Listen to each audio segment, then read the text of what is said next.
Okay. Assalamu alaikum wa rahmatullahi wa barakatuh. Bismillahir Rahmanir Rahim. Alhamdulillahi Rabbil Alameen. Wassalatu wa atammit taslim ala nabiyyina Muhammad sallallahu alayhi wa sallam wa ala alihi wa sahbihi ajma'in wa tabi'ina lahum bi ihsanin ila yawmiddin amma ba'd. Respected our online guest, distinguished lecturers, professionals, students, dear brothers and sisters, would like to welcome you all to this special another session entitled The Need for Reforms in Islamic Banking and Finance and Delineating a Global Islamic Financial Policy. And this program, part of our English programs organized by the Islamic Economics Association, Untitled Chapter, at the Faculty of Sharia and Islamic Studies, Kuwait University. And we are trying to promote these Sharia compliant models and standards through conducting lectures, talks, seminars, trainings, workshops, and various types of programs. And we are trying to cover the areas of Islamic banking and finance, such as Islamic banking, microfinance, insurance, capital market, equity market. And also we include some specific topics including the contemporary issues such as sukuk, retail and corporate banking, debt management, wealth management, fintech, and many more. So this is a part of our initiatives and activities of Untitled Chapter. So we are very much pleased and honored to have our Professor Dr. Humayun there today, Director General, Cambridge Institute of Islamic Finance, United Kingdom, and Editor-in-Chief, Islamic Finance Review in UK. Ladies and gentlemen, let me say a few words about our guest speaker today.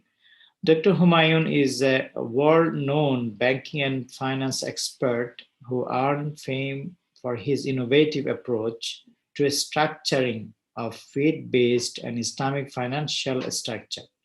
During his tenure as a managing director with Deutsche Bank AG London, and he is also one of the most influential opinion makers in the ethical financial services industry today and advises fund managers, banks, multilateral institutions and governments on the matters related with the Islamic finance and innovation for financial inclusion. Currently, Dr. Humayun Dar is serving as Director General of Cambridge Institute of Islamic Finance. And prior to that, he served as Director General of Islamic Research and Training, Institute of Islamic Development Bank. With a PhD from Cambridge University and a wide-ranging experience in academia, investment banking, financial advisory, and advocacy, Dr. Humayun Dar has initiated a number of projects related with Islamic finance around the world. So this is our honor today to have our Professor Dr. Humayun Dar to deliver a speech on the need for reforms in Islamic banking and finance and delineating a global Islamic financial policy. So please welcome Prof. Dr. Humayun. Bismillahir Rahmanir Rahim. Alhamdulillahi Rabbil Alameen. Wassalatu wassalamu ala Sayyidina Nabiyyina Muhammad wa ala alihi wa ahlihi wa sahbihi ajma'in. Assalamu alaikum wa rahmatullahi wa barakatuh. First of all, I must say that this is once again an honor and privilege for me to be with you. This is my second time in, I think, the last 6 months or so. And it's always good to get connected with those who have some interest in Islamic banking and finance, an area I feel very passionate about. And for the last 15 years, especially, I have spent a lot of time in advocating Islamic banking and finance in the United Kingdom and in other parts of the world as well. Islamic banking and finance, as all of you know, has become a very significant phenomenon worldwide, with about 3 trillion US dollars under management in terms of financial assets. This is an industry which has experienced significant growth in quite a number of countries. So in total, there are about 15 countries in the world where Islamic banking and finance has assumed mainstream relevance and significance. In countries like Saudi Arabia, Islamic banking and finance, through a market-based approach, has become bigger than conventional banking and finance. And this is true in case of Brunei Darussalam as well. In other GCC countries, the market share of Islamic banking and finance, on average, is about 1/4 of the total financial market, which is actually quite significant. So if we, in a layman's term, every fourth transaction in financial markets has some kind of relevance for Islamic banking and finance. And this has all happened over a period of 50 to 60 years. It seems like a very long period. However, in financial markets, this is not a very long period of time. When we compare the origin of modern Islamic banking and finance with the conventional banking and finance, it's a very recent phenomenon, and hence becoming relevant in the mainstream of markets in quite a few countries. This is an achievement in its own right. My today's speech, or the topic of my presentation, if you want to call it, is on a topic which is increasingly becoming central to my thinking. And I have been discussing, or I have been having conversations around this theme privately with like-minded friends and others.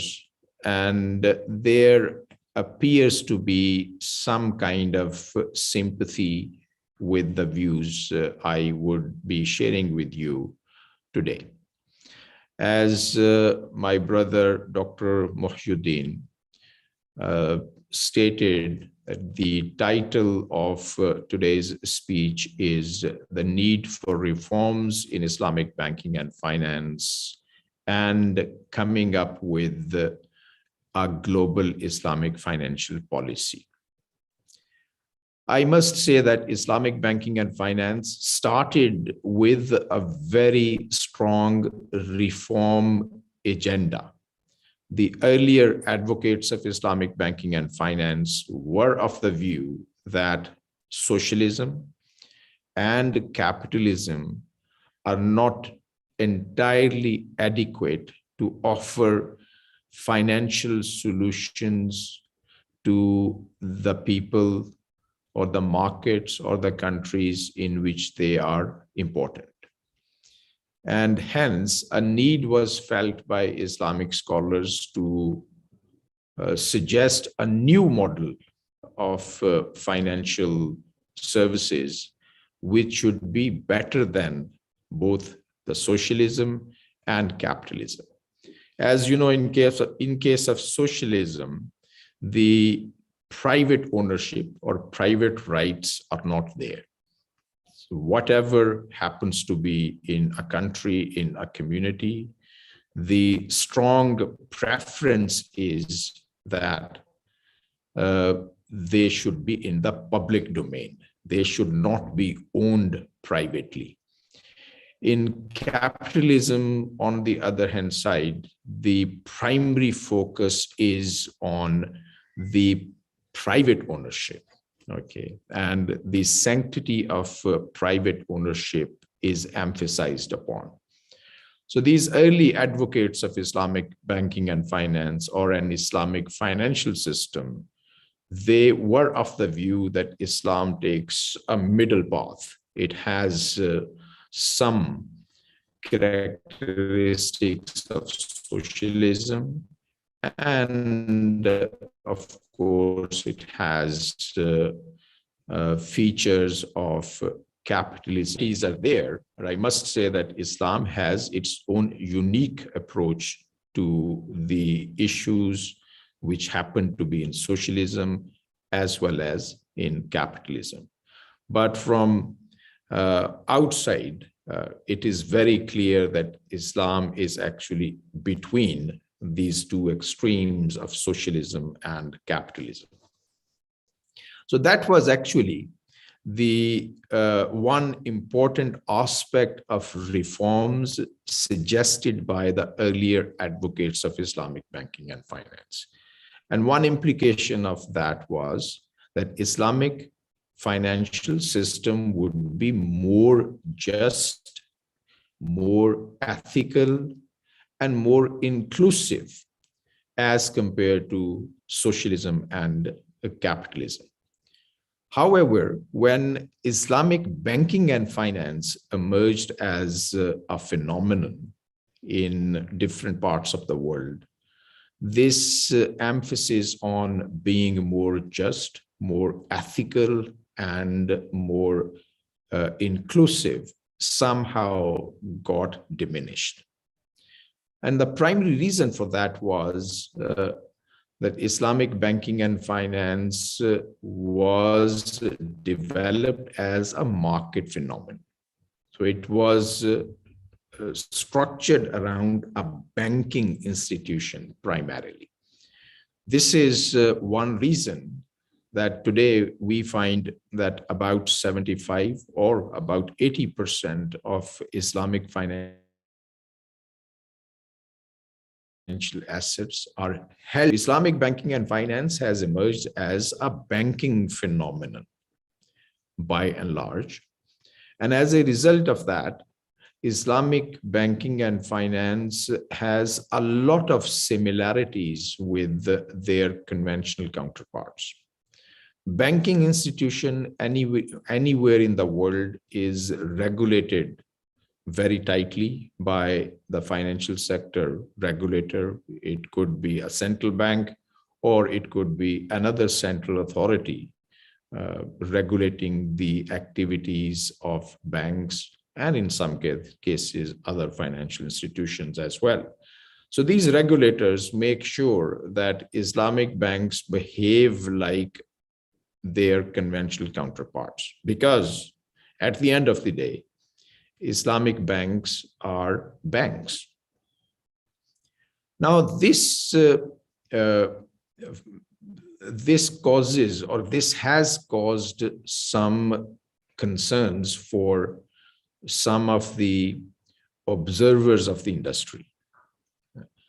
If ABC is an Islamic bank and it is assumed to behave like a bank, then the product offering by this bank would be similar to the product offerings by conventional banks.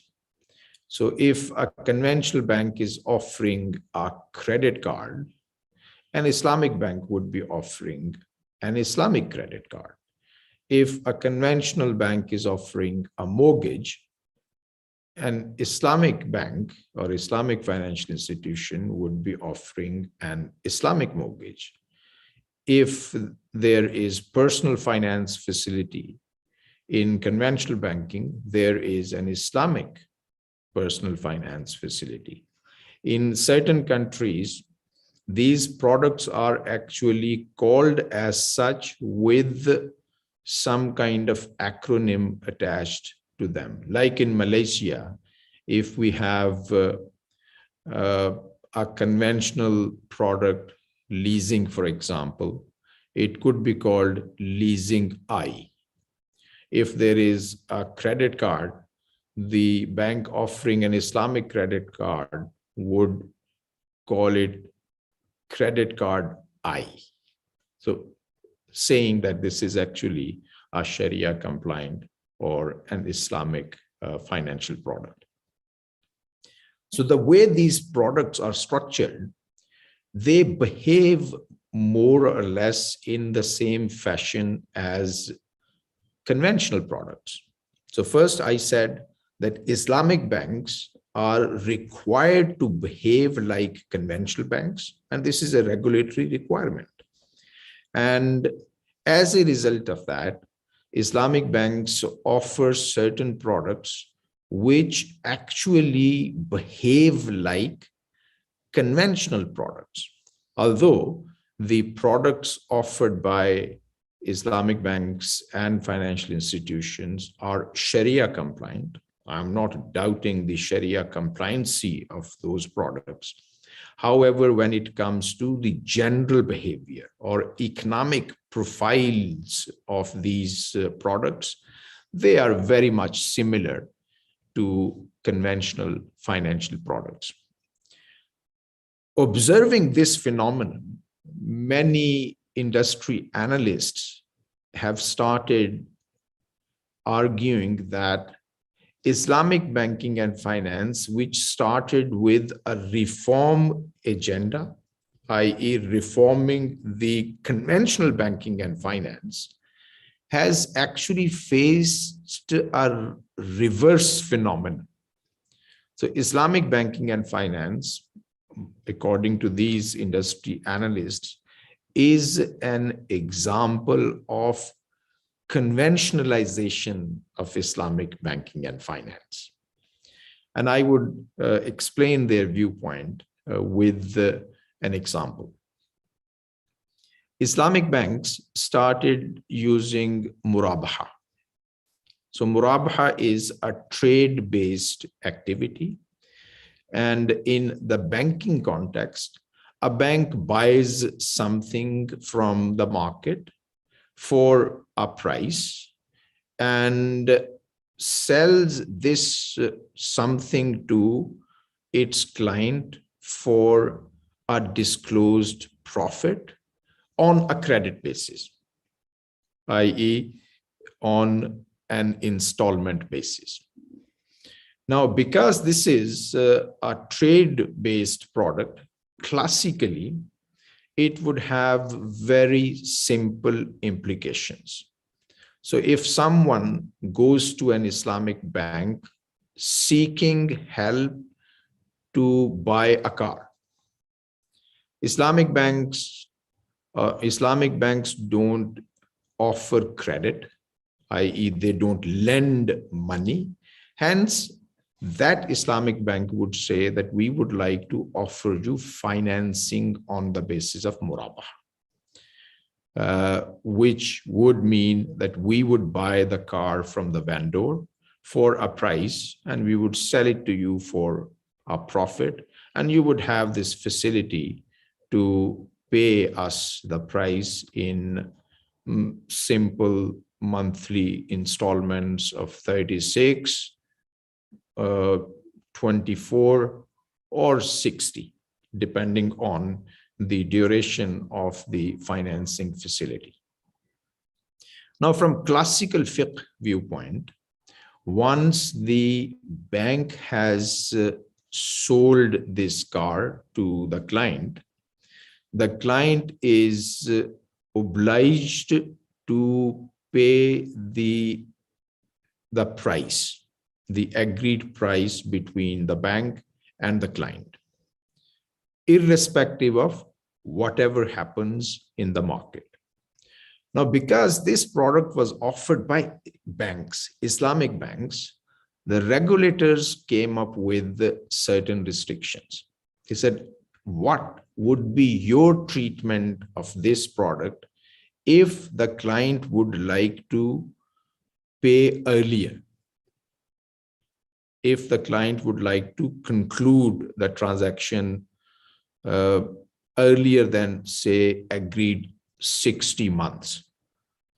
From classical viewpoint, it was that, whether you pay us the money after 60 months or during 60 months or 24 months, the price which we have agreed between us would remain applicable. Now, regulators didn't like this idea. They said, no, if the person is paying you earlier, then some kind of discount or some kind of rebate should be given. So as a result of that, Sharia fraternity agreed to a rebate in case of early payment. However, the Sharia view was that this should be discretionary and this should not be part of the Muraba agreement. Rather, this should be mentioned, not even agreed. Okay, this should be mentioned in a separate document, separate to the Muraba agreement. So that was the starting point, which was a good compromise from a Sharia viewpoint. However, with the passage of time, when legal documentation was simplified, many law firms advised their Islamic banking clients to start putting this separate document on rebate as an annexure to the Muraba agreement. So if this was the Muraba agreement to start with, and the rebate discretion was outside it somewhere else, that rebate actually came very close to the contract and got attached with it. It was still not part of the contract. It was an annexure. Then later on, this was discussed, and many Islamic banks started putting this rebate clause as part of the Muraba agreement as well. Okay. Similarly, if there was a default, okay, in case of default, classically, there is no default penalty. Default penalty is actually riba. Okay. However, because default could be willful, which could disrupt the operations of the credit providing institution, the compromised solution was to come up with a penalty, but that should not be part of the Muraba agreement, but rather it should be separate. And that penalty should be given away to the charity. Then relaxation started happening. Regulators started allowing that the banks, Islamic banks, can actually get part of this penalty to cover their costs of administration of this penalty. And slowly, now we observe that a very major chunk of this default penalty is actually held by the Islamic banks themselves. Of course, some money still goes to the charity. Now, in this process, this penalty thing, which was outside the Muraba agreement, now it became an annexure, and now this is actually part of the Muraba agreement. Now, when you look at the contemporary Muraba agreement, in terms of its clauses and their effects, it is almost exactly the same as an interest-based loan. And I'm using the example of Muraba. This is true in case of other Islamic financial products as well. This is a concern for many people. And with this example, I would like to share what could happen in future to Islamic banking and finance. If this conventionalization of Islamic banking and finance continues, then what one path taken by Islamic banking and finance would be what I would like to call a path-dependent path, a path-dependent path. Okay, what does this mean? This means that the future path taken by Islamic banks and financial institutions would have some implications from the history. What do I mean by that? I would like to take this very broad historical view. In Judaism and Christianity, riba was initially haram, not permissible, like in Islam. However, these two religions started tinkering with the use of riba, and a point came when riba became acceptable in Judaism and in Christianity as well. So this is a historical path which the other two biblical religions have taken over riba. Now, if the kind of financial products Islamic banks and financial institutions are offering, if this trend continues, there is a possibility that Islamic banking and finance would become path dependent, i.e., it would end up doing exactly what conventional banking and finance is doing. In other words, it is quite likely, if this happens, it is quite likely that in Islamic banking and finance, in effect, riba would be accepted. So this could be one course taken by Islamic banking and finance. The second possibility is that Islamic banking and finance takes what I would like to call an authentic path. What do I mean by authentic path? Authentic path means that this would continue to develop financial products which would fulfill not only the letter of Islamic law, Sharia, but spirit as well. If now, at this point in time, many Islamic financial products, they are not entirely in the spirit of Islamic law or Sharia, this is likely that in future, these products, they become more in spirit of Islamic law as well. And we have observed this phenomenon in some markets. I would give example of Malaysia. Malaysia started Islamic banking and finance with the help of only one contract, and they called it BBA, Bay Bithaman Ajil. Now the name suggested that this was like Bay Muajjal. However, in practice, this was nothing more than Bay Al-Aina, which is not accepted by the vast majority of fuqaha around the world. However, Malaysians took a view that Bay Al-Aina is accepted according to the Shafi'is. However, not every Shafi would like it. Egyptian Shafis, for example, they would not like Bay Al-Aina. So Malaysian Shafis, they accepted Bay Al-Aina in the context of Islamic banking and finance, for which Malaysia was criticized heavily by the communities in other parts of the world, especially in the South Asia, the countries like Pakistan, India, and Bangladesh, and also in the Arab world as well. As a result of this criticism and as a result of this intellectual alienation, Malaysians actually decided to change this practice. So they replaced gradually Bay al-Ina with Tawarruq.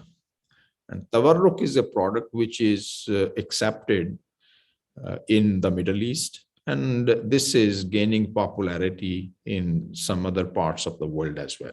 So in terms of Sharia authenticity, Malaysian practice has actually improved. So this is what I mean, that in future, Islamic banking and finance may follow a path which is authentic, i.e., unique with Islamic banking and finance in light of Islamic law or Sharia, or in light of widely accepted principles in fiqh al-muamalat al-maliyya. So that could be the second possible path taken by Islamic banking and finance. And it's not only this one example of Malaysia. There are some other examples as well. I gave example of Muraba. The actual practice of Muraba, in terms of the Sharia authenticity, it has improved significantly, primarily because of the emphasis and in certain cases requirement of Sharia audit of Islamic financial products. So whenever a problem was found with a Murabha-based transaction, the Sharia scholars or Sharia audits, they took the view that this was not in compliance with Sharia.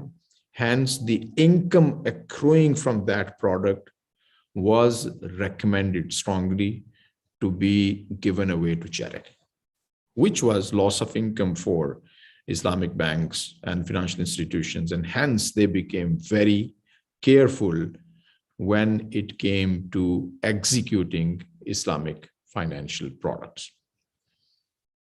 And this is true for not only Al-Aina, Murabha, but for other products as well. So definitely there has been some improvement in terms of Sharia authenticity of the practices of Islamic banking and finance. So that could be the second path which Islamic banking and finance may take over in future. The third possible path could be the futuristic view.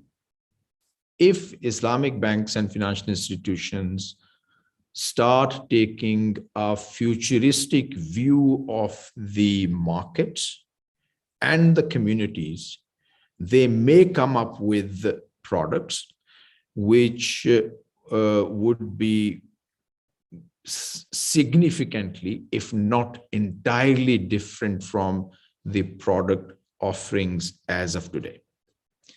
My understanding is that the world at large is now going to move to a kind of system which would attempt to publicize private wealth. What do I mean by that? I gave example of socialism. Socialism doesn't recognize private ownership rights. Capitalism, the major focus is on private property. Okay. Now, even in the capitalist countries, the policies adopted by the governments and in many cases developed by the multilateral institutions like United Nations, World Bank, IMF, Asian Development Bank, and other development institutions, they have actually started pushing the countries, individual countries, to come up with policies which would restrict private ownership rights of their citizens. One tool, a classical tool, has been tax. Okay. So if I am a billionaire, my government would put this huge tax on me and would take away certain percentage of my money, and that money would be actually publicized, i.e. that money would go into public sector and the government would be using this money for public causes. Now in future, it's not only tax which would be used to publicize private wealth, rather there would be other measures as well. With this COVID, I think this process is going to become even more significant, and the changes therein, they would be very swift. Once, and this, by the way, this poverty alleviation or income redistribution has been on the agenda of the governments for last 3.5, 4 centuries.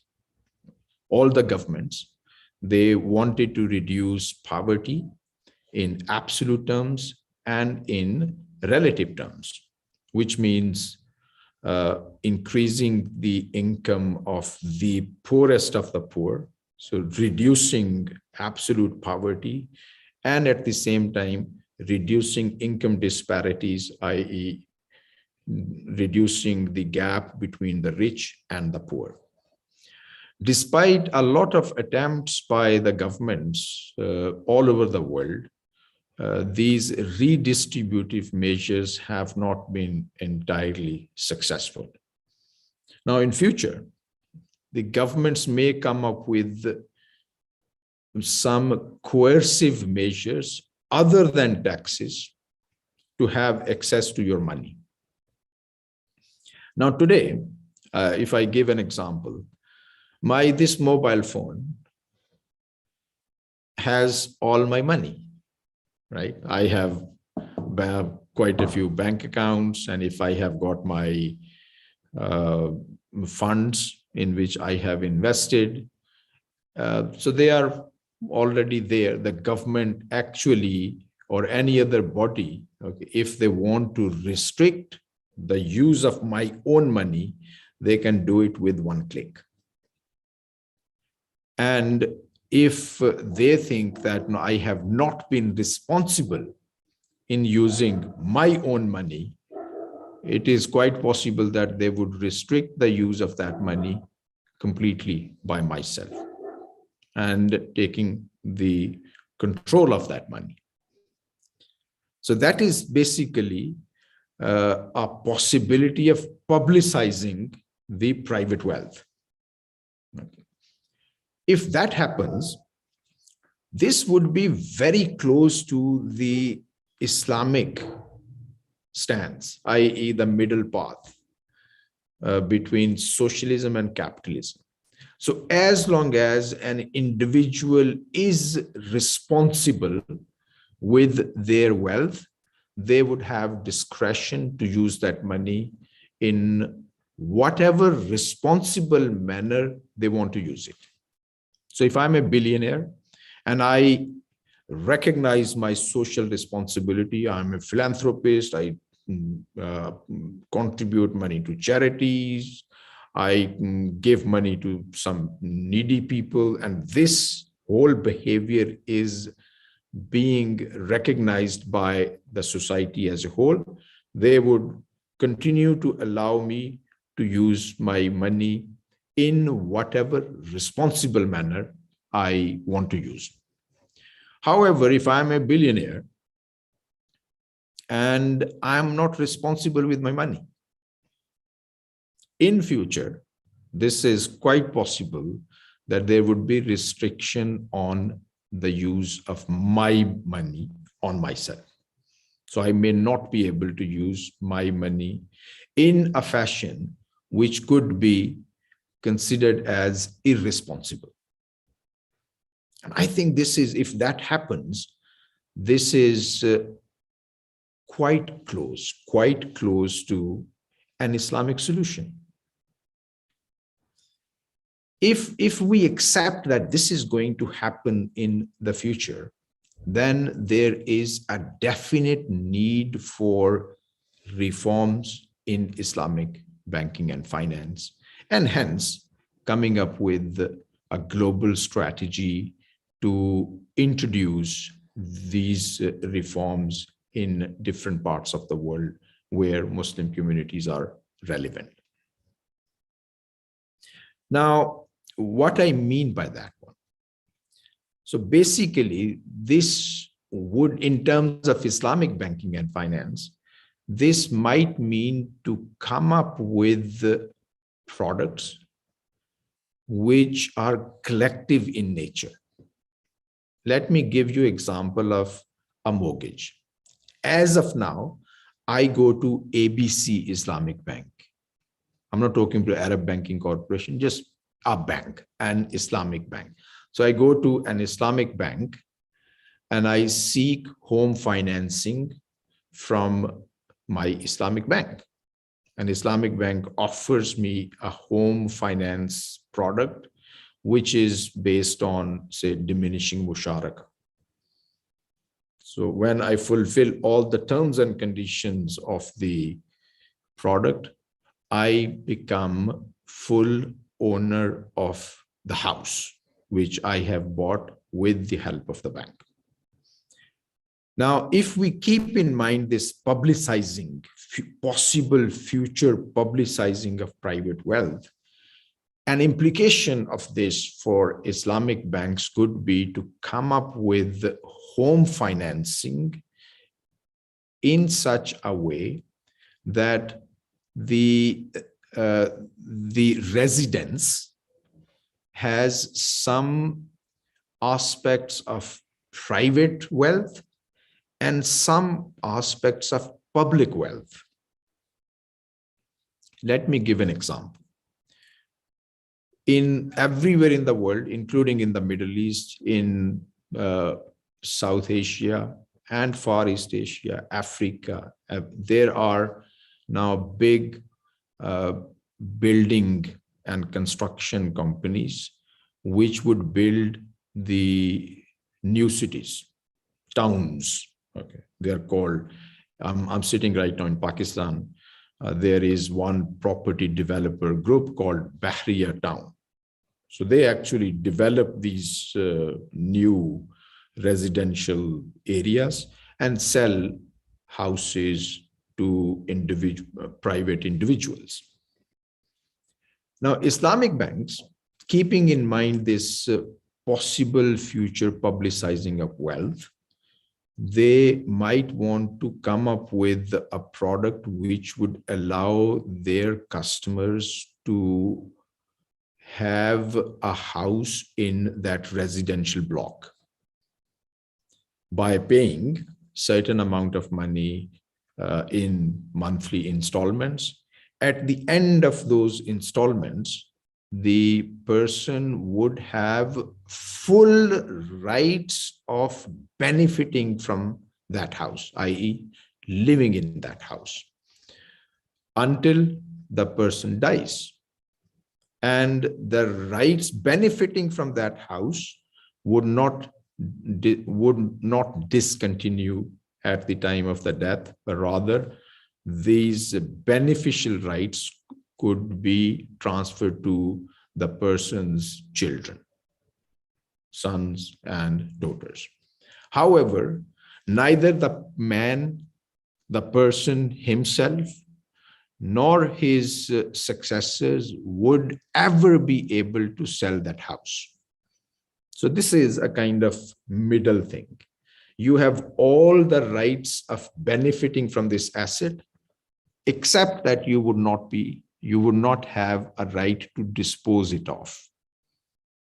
In other words, this becomes a public property which gives you full private benefits in terms of living in it, but not in terms of disposing it off. This is something very similar to a Waqf structure. So in other words, Islamic banks, no Islamic bank as of now has come up with an Islamic mortgage which is based on Waqf structure. But keeping in mind this future possibility, a Waqf-based Islamic residential or Islamic commercial finance, commercial property finance product can be developed. For this to happen, there is a massive need to bring reforms to Islamic banking and finance. Right now, what is happening? Right now, the primary beneficiaries of the success of Islamic banks and financial institutions are the shareholders. Shareholders have full control and their rights, okay, they are very detailed when it comes to benefiting from the profits of Islamic financial institutions. Now, if products are developed in such a way that not only the shareholders, but other stakeholders should benefit as well, then this would be considered as more equitable and more just. Probably I mentioned in the beginning that one starting point of advocating of Islamic banking and finance by early advocates of Islamic banking and finance was to develop a more just system, more just financial system. And if the Islamic financial institution is offering a product which limits some of the rights of the property acquirer, the same should be applicable to the shareholders of the Islamic financial institution as well. So in this case, there should not be any profits, or there should not be excessive profits going to the shareholders. Other words, we are suggesting, or we are thinking of a model which in effect or in its final stage could be a completely not-for-profit activity. Now, when we talk about not-for-profit activity within Islamic banking and finance, a lot of people, they just reject this idea. They say, no, banks are not charities. Banks are not charitable organizations. And they are right. Given the current structure, given the current regulations, given the current corporate finance frameworks, this is true. Islamic banks are not charities, so they cannot behave like a charity. But remember, here we are talking about reforms in Islamic banking and finance. So that could lead to a structure which would be not for profit.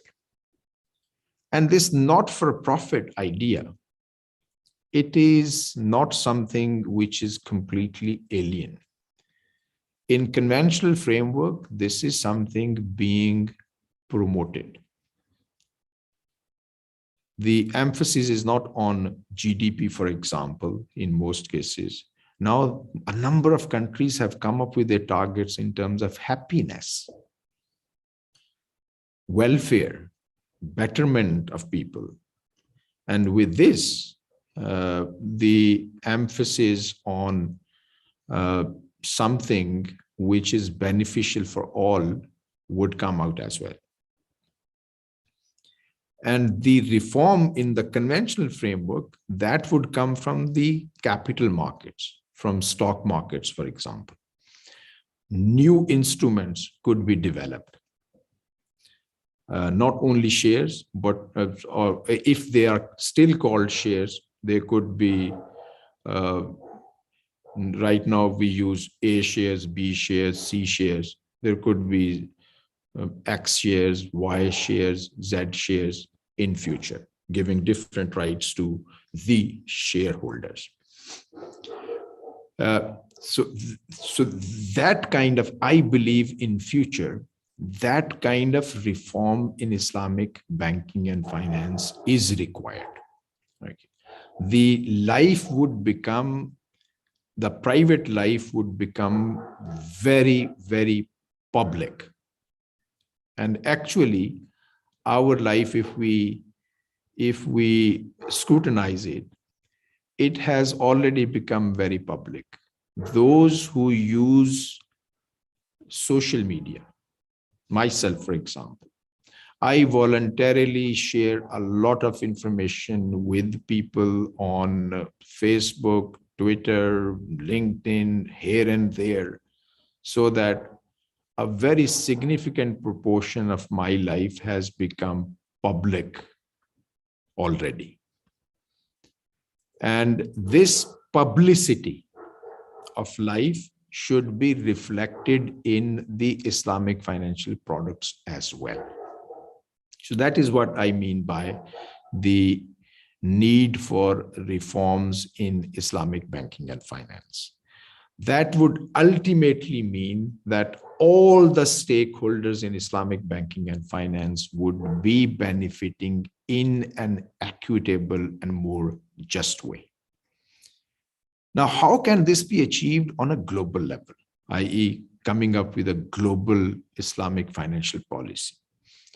Unfortunately, as of now, there is no global Islamic financial policy. Islamic banks and financial institutions are doing whatever they want to do under the guidance of the regulators or their Sharia advisory committees. There is no global kind of agenda. There is no global Islamic financial policy. I don't know. For example, I'm an advocate of Islamic banking and finance. I do not know what is the global agenda of Islamic finance in social matters. No one has talked about it. Of course, okay, in academic circles, there is now, during COVID, a lot of discussion going on Islamic social finance. But that Islamic social finance is something on a lower kind of end. When I say a global Islamic finance, Islamic financial agenda, that is a bigger one. Again, if I want to clarify my point, when we compare Islamic banking and finance with microfinance, Islamic banking and finance, as I said earlier, this is about a $3 trillion US market.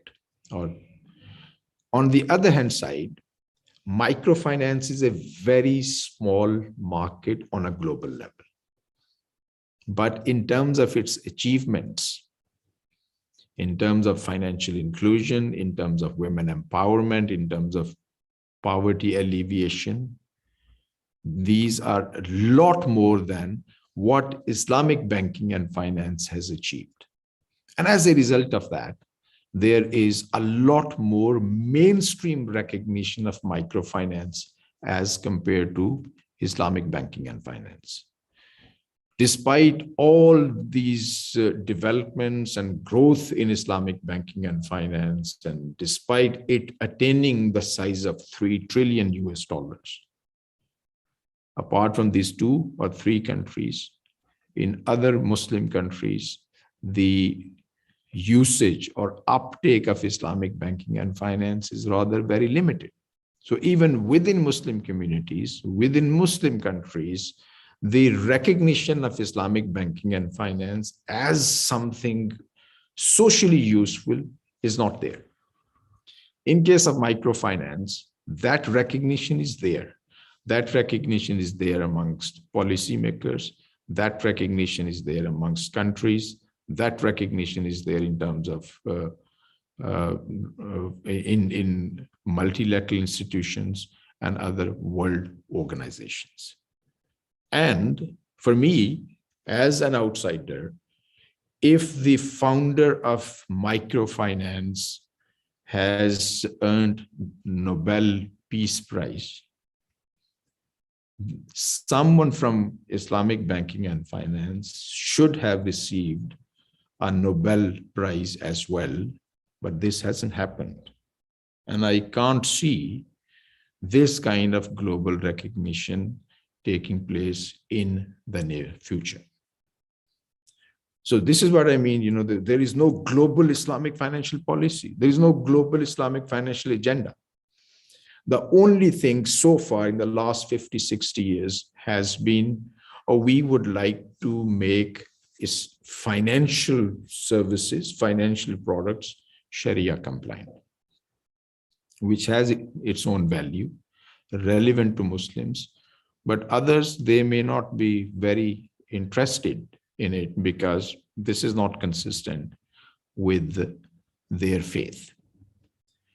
So if now we have the likes of accounting and auditing organization for Islamic financial institutions, if we have Islamic Financial Services Board, if we have International Islamic Financial Markets, and if we have other organizations like Islamic International Rating Agency and so on, these 4 or 5 industry infrastructure bodies, there is a definite need to come up with a new organization which should be working on a global Islamic financial policy framework. And that global Islamic global Islamic financial policy framework must be negotiated with individual countries so that it becomes part of their socio-economic development agenda. Islamic banking and finance hasn't been able to take direction in that in that respect. Even the likes of IMF, International Monetary Fund, they have been disappointed with Islamic banking and finance. Well, IMF became very buoyant about Islamic banking and finance, and they came up with this idea of including Islamic banking and finance in their financial services assessment programs, FSAPs, for their member countries. The suggestion was, and still that suggestion is there, that any country where Islamic banking and finances share is more than 16% in our financial sector assessment program, we would include assessment of Islamic banking and finance as well. But the countries, the member countries of IMF, which fulfill this requirement, they have not been very enthusiastic about it. So as a result of that, the likes of IMF, they thought, this was a good Islamic banking and finance could be used to bring more discipline in the financial sector, but empirical evidence has not been, the empirical evidence hasn't come through substantiating that view. So at the end, I can see on the clock there are about 2 minutes to go. So I would like to summarize what I have said. I have shared with you my view that from now on, an industry with a global size of 3 trillion that would further develop. However, this may take a route whereby the distinction between Islamic banking and finance and conventional banking and finance would become blurred. This is one. The other one is that Islamic banking and finance may become more authentic.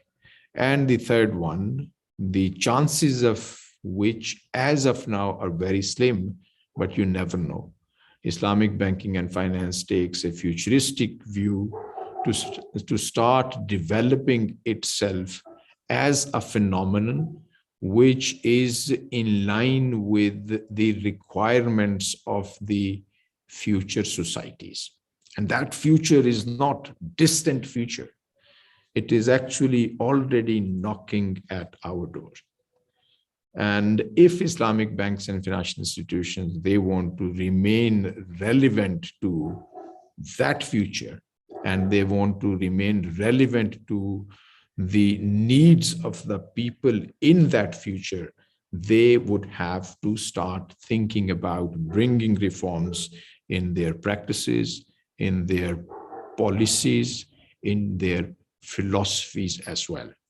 And that is possible only if they come up with a consistent global Islamic financial policy, which must be imposed by way of negotiations. Of course, this would not be coercive imposition, but rather uh, a voluntary negotiation.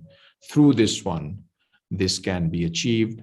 And this can only be achieved if this realization is there, and some people, at least some people, they start working on it. So my brother Mohshuddin, he has already come on the screen, which means he's asking me to stop here. No, no, no, no, not like that, doctor. It's really a wonderful lecture, mashallah. We would like to listen to you more and more, mashallah. So, based on the fact and reality, our Dr. Humayun already presented his views and ideas and some recommendations or the possibilities of reformation in Islamic banking and finance. So, and Dr. Humayun also summarized the lecture. So, for your information, this lecture is also recorded in our YouTube channel of Nadil Iqtisad al-Islami. So if you want to rehear it and re-listen to this lecture, please you may listen to the lecture in our channel of Nadil Iqtisad al-Islami in YouTube. And so we can see some of the questions already there in question and answer sections. Mr. Ibrahim Ahmed said, in the UK, there are issues raised about the mortgage from Islamic Bank. Firstly, why are they always outrageously costly compared to the conventional framework? Also, there are issues of APR, which is being used by the Islamic banks also. So, Doctor, please, yeah, your response. Thank you. Right. Thank you very much for this question. This is something quite close to what I have observed.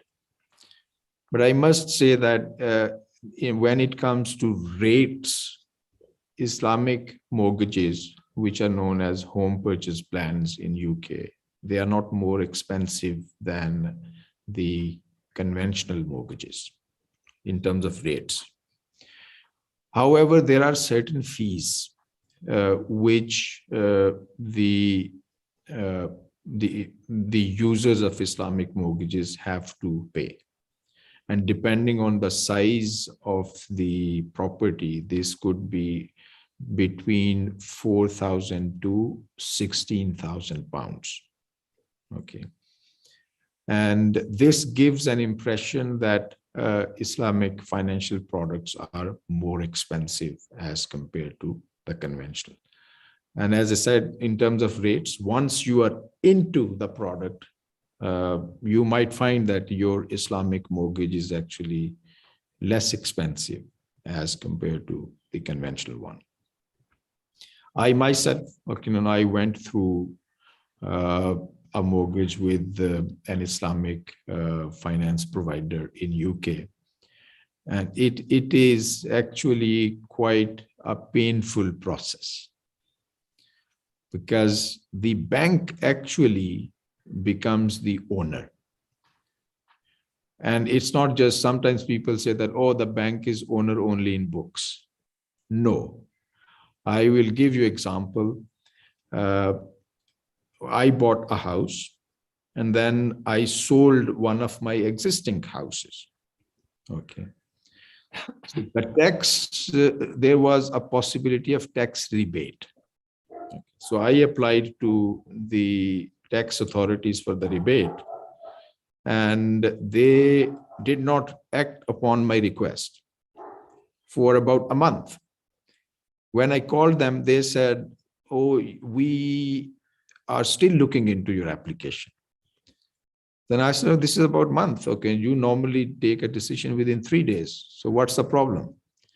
Then, okay, they put me through another guy, and he said, "Actually, we do not find any evidence that you actually bought a house." And then I said, "Oh, this is an Islamic mortgage. My bank is the owner." Okay. And they said, "Okay, in that case, you must get a letter from your bank explaining to us that actually you are the owner." Okay. And if the bank writes this thing, then we would be able to act upon your request. So yes, I agree that because of these additional fees, Islamic mortgages might sound a bit more expensive. However, in terms of rates, I don't think they are as expensive as many other conventional products are. Now, APR, etc. Of course, if the use of the word APR, this is a regulatory requirement. Okay, any lender, any financier, consumer financier would have to share an indicative APR. If you don't, then you're mis-selling your product. So if the question is related to the use of APR, unfortunately, in UK and other Western jurisdictions, APR must be reported by the financier. Otherwise, this would be against the law.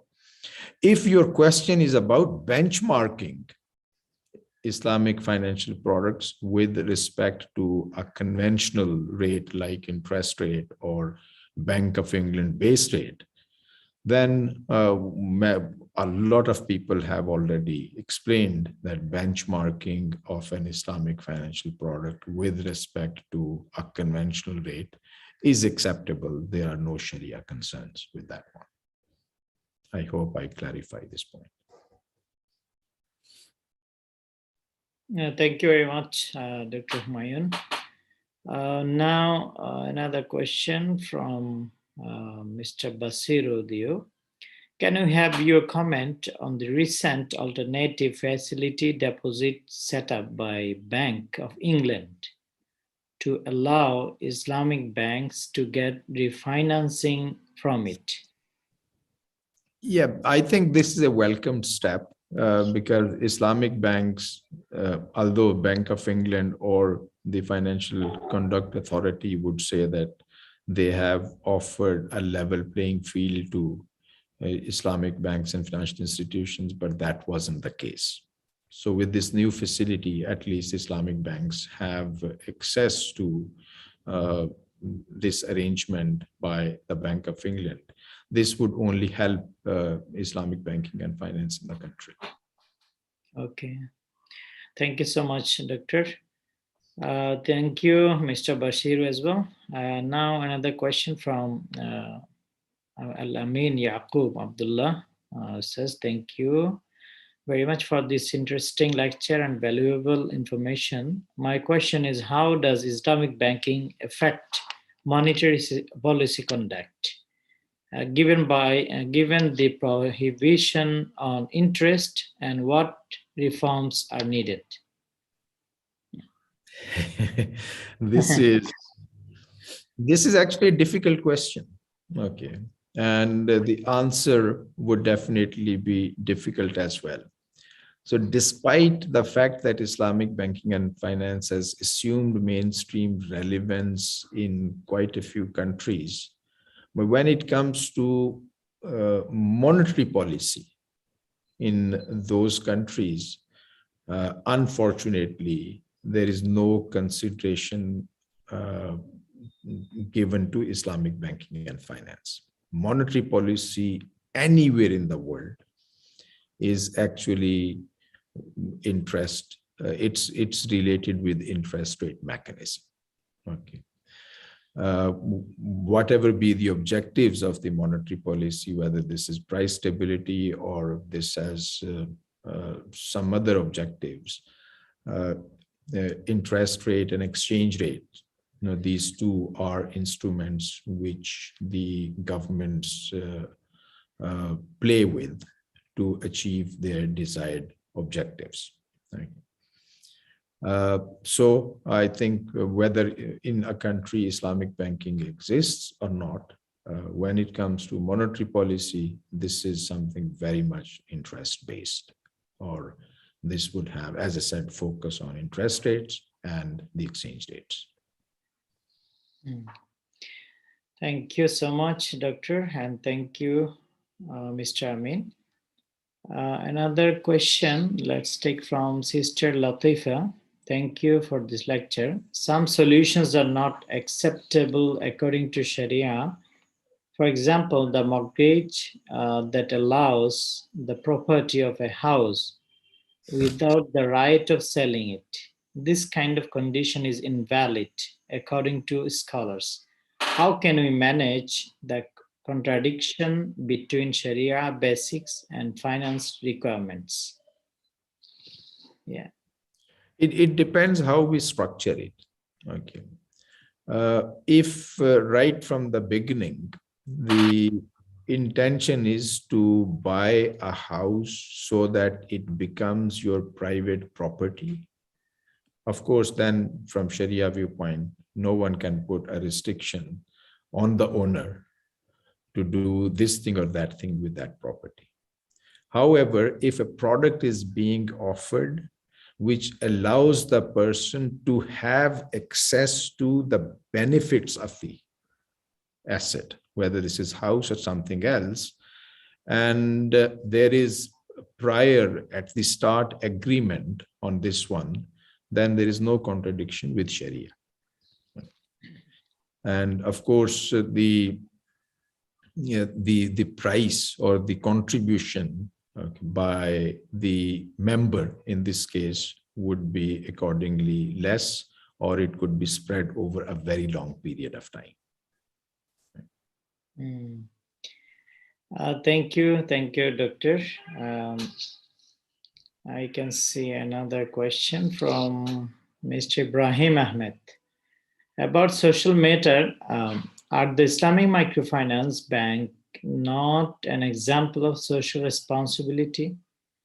And the ISDB also have several programs. Can't those be classified as social responsibility activities too? Yeah. Islamic microfinance activities, they are definitely examples of Islamic social responsibility. Islamic Development Bank has come up with a lot of grants for infrastructure development of Islamic microfinance in member countries, especially when we look at Indonesia, for example. In Indonesia, the Islamic microfinance or related activities, they are very much in the spirit of social responsibility. And the governments, like in Malaysia, there is an institution called Amana Ikhtiar Malaysia, which receives a lot of money from the government on an annual basis, and that money is dispersed to the targeted individuals, families, and communities. And of course, okay, these are examples of social responsibility. But in the context of overall Islamic banking and finance, Islamic microfinance is a very small activity. It's about 1.1% of the total Islamic banking and finance industry. But overall, as I said, Islamic banking and finance, it's not as socially responsible as many people would like it to be. Thank you so much, Dr. Barakallah Fiq. Last question, I guess, because there is no more question I can see in chat group. Another question from Mr. Abdurrahman. How does Islamic Bank generate profit with its riba-free system? As of now, the current practice of Islamic banking and finance, the profits they are generated uh, as profits, okay, not as interest income. Profits coming from Muraba-based transactions, profits coming from the rentals received on Ijara-based transactions, and the profits coming out of the prices in case of, for example, Salam-based transactions. So there is no interest income that contributes to the profits of the Islamic banks. However, there are other sources of income which determine the profits of Islamic banks and financial institutions. Shukran, Ustaz. Barakallahu fiqh. There is one person raised hand, so we can open microphone for him. Mr. All right. Onike Ma'ruf Abdulaziz. Mr. Onik Maruf Abdulaziz, are you there? Hello. Onik Maruf Abdulaziz, are you there?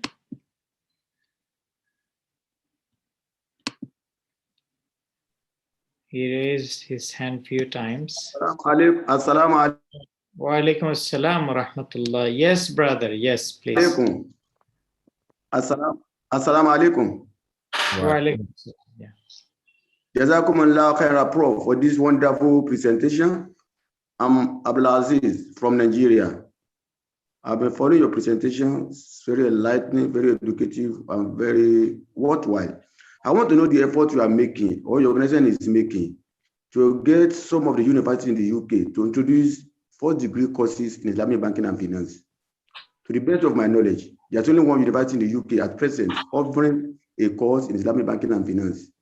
And the UK people have embraced Islamic banking and finance, but surprisingly, some of the universities are not offering courses in Islamic banking and finance. Only one, to the best of my knowledge. What effort are you making, or what effort is the organization making to get some of the universities to introduce undergraduate courses in Islamic banking and finance? I'm Abdulaziz from Nigeria. Okay, thank you. All right, thank you very much.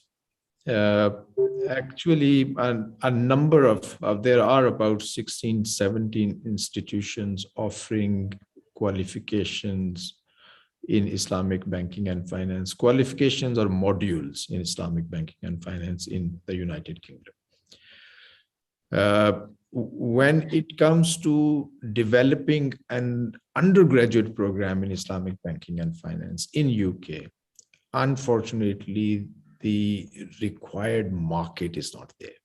We are only about 3 million Muslims in the United Kingdom, and not everyone, as you would imagine, is into economics, banking and finance, and so on. Okay. So for an individual university, it's extremely difficult to come up with a standalone Islamic economics, banking and finance undergraduate degree. Having said that, Birmingham City University has from this year, the ongoing academic year, it has come up with an undergraduate program in Islamic accounting, banking and finance. Okay. And again, this is part of their accounting and finance degree, and one pathway leads to Islamic accounting, banking and finance as well. Only time would tell how popular this program is or how many students it attracts, but at least there is one university which is offering this degree.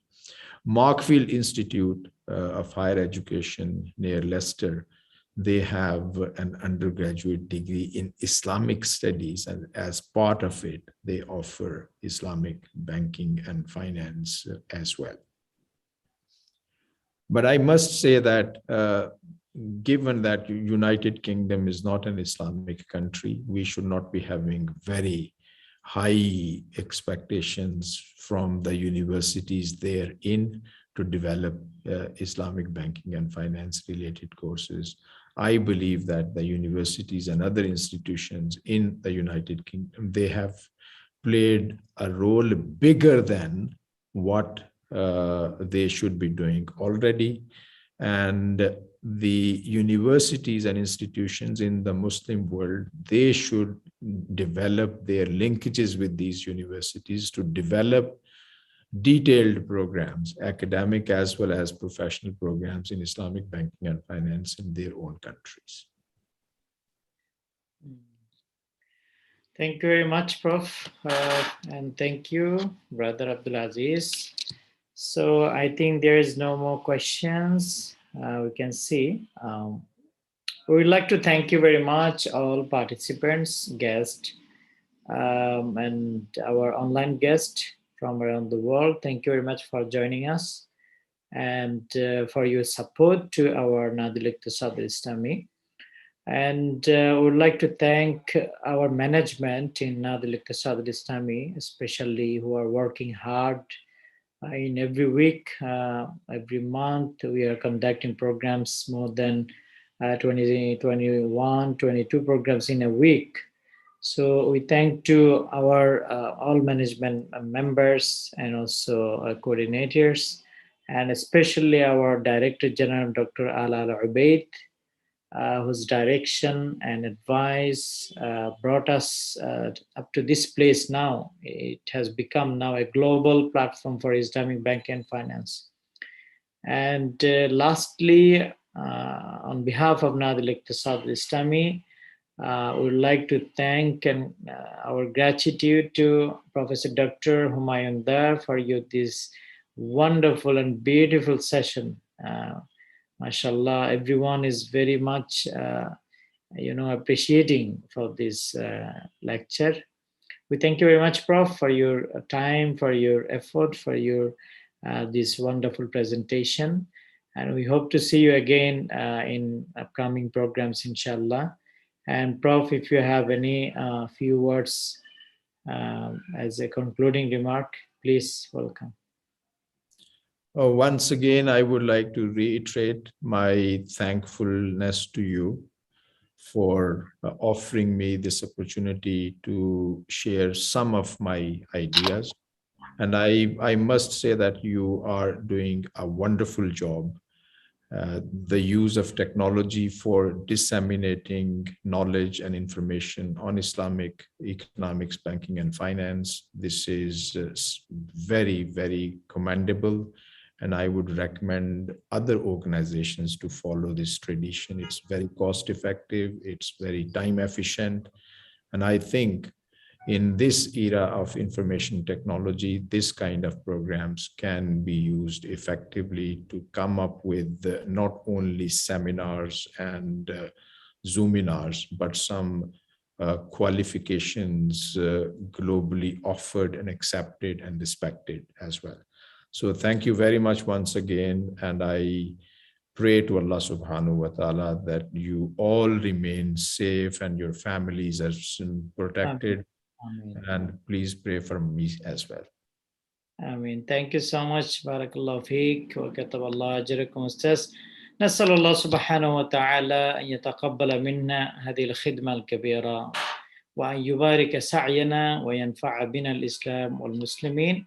See you soon again in other programs inshallah. سبحانك اللهم وبحمدك أشهد أن لا إله إلا أنت أستغفرك وأتوب إليك. السلام عليكم ورحمة الله وبركاته. Wa alaikum assalam wa rahmatullahi.